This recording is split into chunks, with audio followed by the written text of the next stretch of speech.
There are a lot of time-based effects that all of us use, and I like to push the idea of understanding any plugin or any processing in a much modular way, so you really know what's going on under the hood and you can tweak it as much as you want, and you know how far can you tweak it. Recently, Caelum Audio released a new chorus plugin. I don't think it's something that we have seen so much of before. I want to show you a little bit of what it's about, since I'm getting excellent results with it, and why this is one plugin that I think is pushing the idea of what a chorus plugin could be doing. Straight from Mexico City, my name is Juanchis, and let's learn about Choric from Caelum Audio. Okay, so let me just show a little bit of their plugins. First, I got to know them because of the Beef plugin.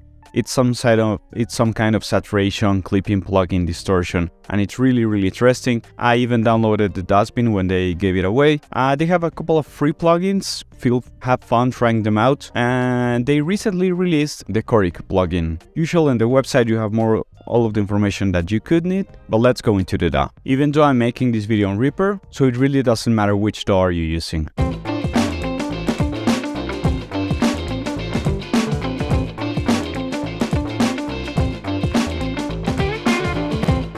Let me show you one of the things that I did with this idea. I'm going to use the solo in front feature built in Reaper, so you don't lose focus of what's going on in the back. I'm going to turn on Choric right here. At first sight, what you can see is that you have 4 modules that are doing different things and some sort of analyzer of what's going on.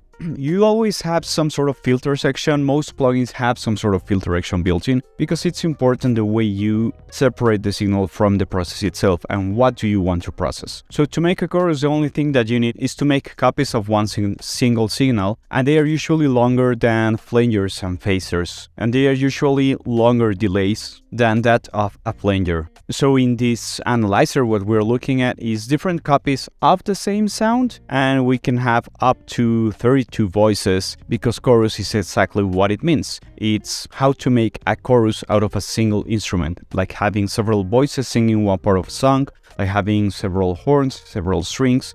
You make something like a chorus. And there are some subtle variations. That's for me like the most important thing to always remember. It will sound like a chorus if you have some subtle pitch differences, usually like just a matter of cents. And the more precise the timing is from one repetition from the other, it will usually sound either tighter or looser, and it can even end up sounding like a whole other repetition. Let me show you what I mean by this. I have this guitar sound.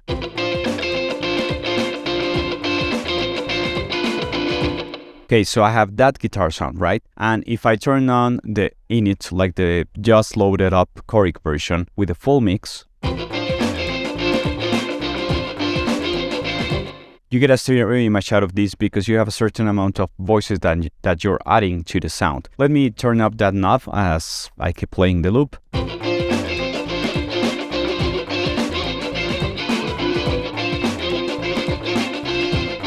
As any other process or parameter, you have like a certain sweet spot where it stops being wider and it suddenly starts being again like full mono. Let me show you. I'll start again at 4.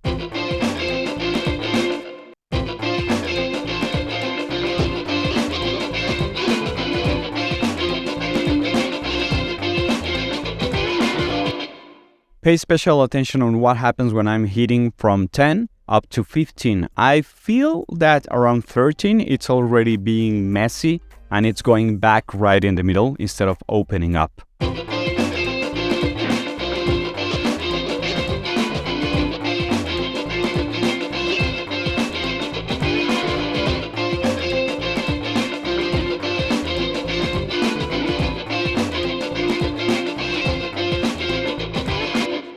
Maybe even from 11, like it really closes up again. So maybe the limit for this example for this guitar is around 10ish to be as wide as possible. You also have like this spread so you can make it wider or shorter, whatever you want. I really like a couple of things that I think some people don't realize. Whenever you do some pitch shifting when you're moving the pitch of stuff, for example, when I'm making something higher, like an octave higher, let me remove the solo in front so you can really listen and pay attention to it. A sound by itself usually has its own EQ response to it whenever it's being recorded. And that's what we usually refer to as formants. It's deeper than that, but that's the concept, that's the general idea. So whenever you're doing some pitch shifting, when you're moving through an octave or through semitones, you can either preserve the formants or you can lose the formants. That means it's going to preserve the EQ that it used to have, or it's going to change the EQ, moving all the way up with the new pitch. Let me show you how this sounds.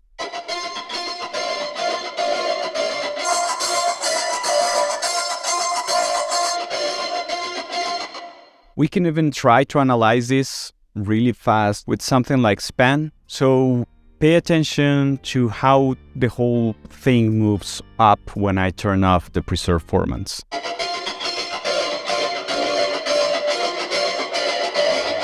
That's one without formants.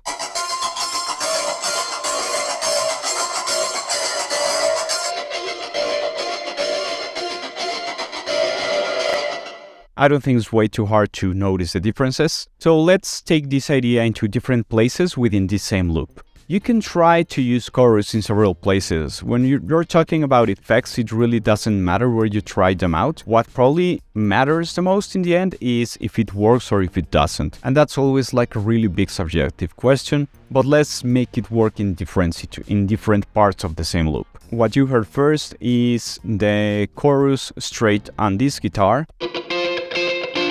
And that really helps me open up that guitar from the source itself. So I'm just trying to make this picked guitar part wide using delays, and I'm trying to make this part wide using a chorus because it's much more of a wider and thicker sound. So I'll turn Choric on and off.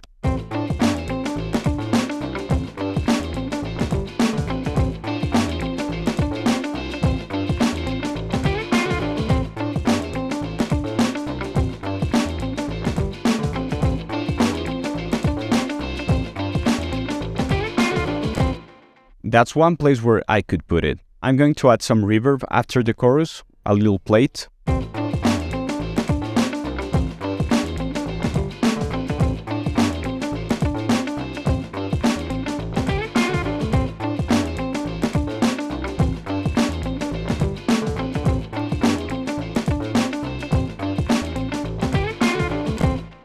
Okay, so that works. Maybe you can try it inside the drums. If you remember more or less the sound of the 2000s, I think in many genres, the sound of the flanger and the phaser and those time-based effects, digital time-based effects, was really pushed in production.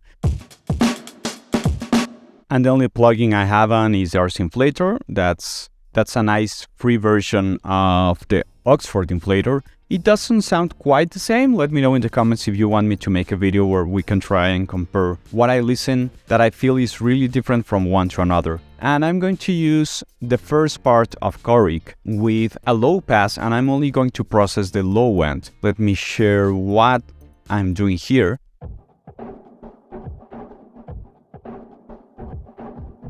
So that starts working with the idea that I have that if I want a drum sound that sounds more or less sampled, whether it is or it isn't, what I want to feel is this digital kind of sound that sometimes we might get. And a really important thing to play around here is to use the dark, the warm, the sync, and the flip channels. Dark is a roll-off around 14K, warm is a small saturation around 3 dB something, the manual says that. The flip channel inverts the left to the right and the right to the left, and the sync actually makes the chorus sync to the BPM of the project. That might help for rhythm consistency if you're pushing maybe this idea too far. So once I get the low end with this chorusy feel where it feels even out of phase sometimes because I have way too many copies of my drums, what I'm trying to do is to get some strange movement and a feel that it's been sampled, that my drums are being sampled, when they really aren't. It's a plugin where I have all of the right signals. But this feel of a sample drum might benefit this kind of idea.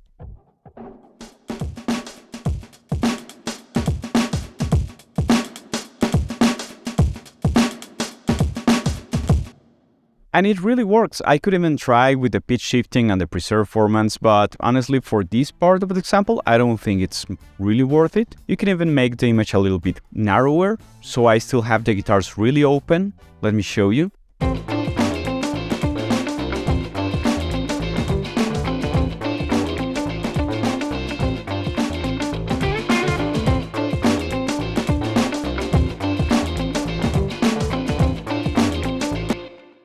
And I think that really gets me closer to another idea that could work. But for example, I could also only set up this high part of the plugin, like the hi-hats and percussions, to go out into another channel where I can listen to them,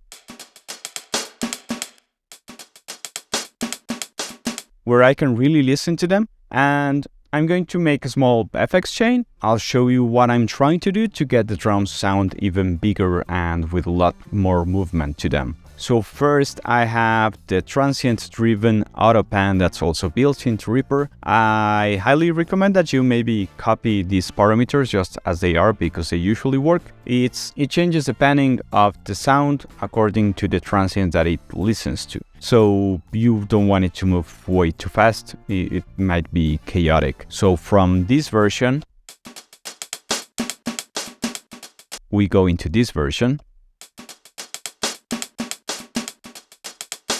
And since I want this idea of it sounding sampled instead of just like the hi-hat right on the right side because I'm looking at the drummer, I can take that idea, and since this effects is based on the stereo field, I can start generating different repetitions on different parts of the stereo field, and it will get a whole other feel to it.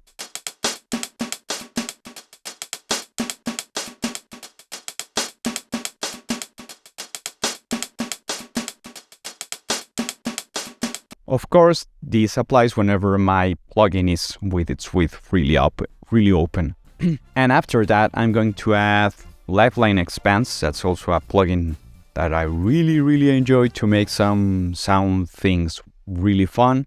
And I'm only using the space model with the plate reverb, a little bit of time, 500 milliseconds, full mix, and I have a dry wet right here, applying it above 300. The reverb is only being applied above 300.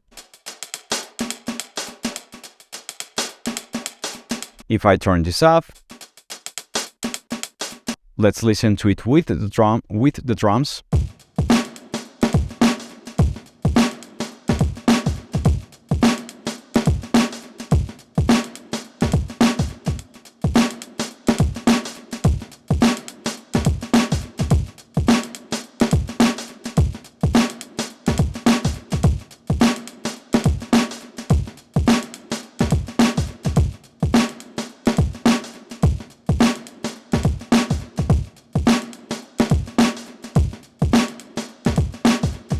And there you have it. You have 3 different versions of where you can place a chorus and make it work. And please remember that if you want to support the channel and you like what I'm doing, feel free to use the affiliate link I left in the description so something gets kicked back into the channel so I can keep making these videos. And you can buy it straight from Plugin Boutique. It really doesn't matter where you place some of these things. Once you have a really steady idea and it works because your fader and your mix, like a steady mix works, you can just find fun places to look for new ideas that keep you excited. And Choric is a plugin that really keeps me excited. I'm having so much fun exploring what I can do with it and what I can try to fix, because all of our tools can help us fix things. If you have, for example, a single take of a guitar that you could pan left to right, why not make it a little bit wider with something like this, instead of just trying to make some cheap tricks where you EQ different left side from the right side. This is probably much more efficient in many ways. Maybe it's not as safe in mono compatibility, but like, just don't push it so hard. If you like this kind of videos, be like to comment, share, and subscribe. My name is Juanchi, and straight from Mexico City. Thanks for listening.